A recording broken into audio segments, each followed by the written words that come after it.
জয়ন্তমল্লৰ বিৰুদ্ধে কোনোবাই প্ৰতিবাদ কৰিলে বা কথা ক'লে সি যাব লাগিব জেলত। এয়া হিটলাৰী শাসন নে একনায়কত্ববাদ শাসন?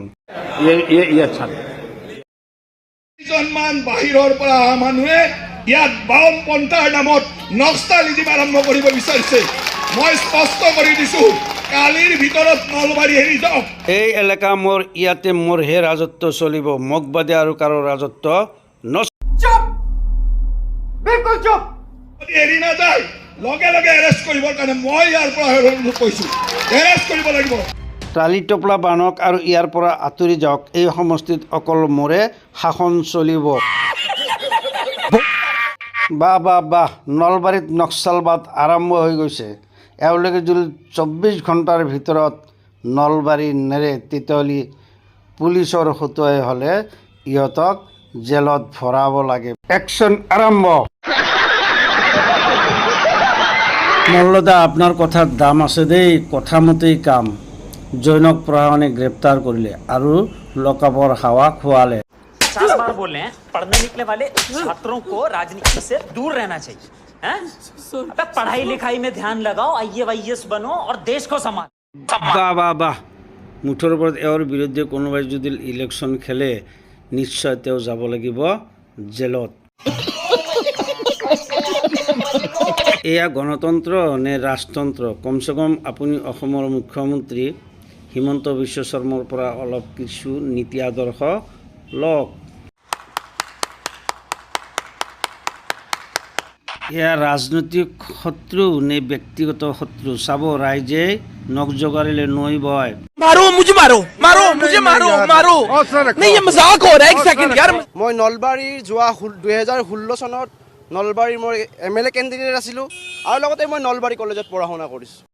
এওঁ কি বিদেশী নেকি? এওঁ প্ৰতিবাদ কৰিলে কি জেলত যাব লাগিব নেকি? এই নিয়ম নেকি? নক্সালিজ আমাক সজাব বিচাৰিছে। নক্সালিজ যদি হয় আমি কেণ্ডিডেট হ'ব পাৰিলোঁ কেনেকৈ? আমি অপৰাধ কৰিলোঁ কি? য'ত লাখ লাখ মানুহৰ ভৰসাৰ তলি শ্বহীদ মুকুন্দ কাকতি হস্পিটেলৰ পূৰ্ব মৰ্যাদা ঘূৰাই অনাৰ কাৰণে আমি যুঁজি আছোঁ। আপোনালোকৰ দোষ এটাই, বাৰে বাৰে আপোনালোকে শ্বহীদ মুকুন্দ কাকতি হস্পিটেলখন লৈ আপোনালোকে কিয় প্ৰতিবাদ কৰে? কিয় ন্যায্য প্ৰতিবাদ কৰে? গতিকে আপোনালোকক যি ইচ্ছা তাকে কৰিবয়ে।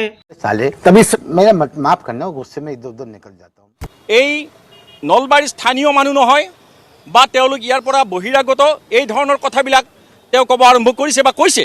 তেওঁলোকক বহিৰাগত বুলি ক'লেহে তেতিয়া পিছত ইলেকশ্যন এওঁৰ বিৰুদ্ধে খেলিব নোৱাৰিব। মূল যিটো ইছ্যু, এই মূল ইছ্যুটোৰ পৰা মানুহৰ এৰাই লৈ যোৱাৰ কাৰণে তেওঁ চেষ্টা চলাইছে। ফলস্বৰূপে তেওঁ এই ধৰণৰ অতি অসংলগ্ন, অতি অগণতান্ত্ৰিক, অতি অসাংবিধানিক কথাবিলাক কৈ তেওঁ আছে। এওঁলোকৰ কাম হ'ল মূল কামৰ পৰা মানুহক কেনেকৈ ডাইভাৰ্ট কৰি ৰাখিব পাৰে।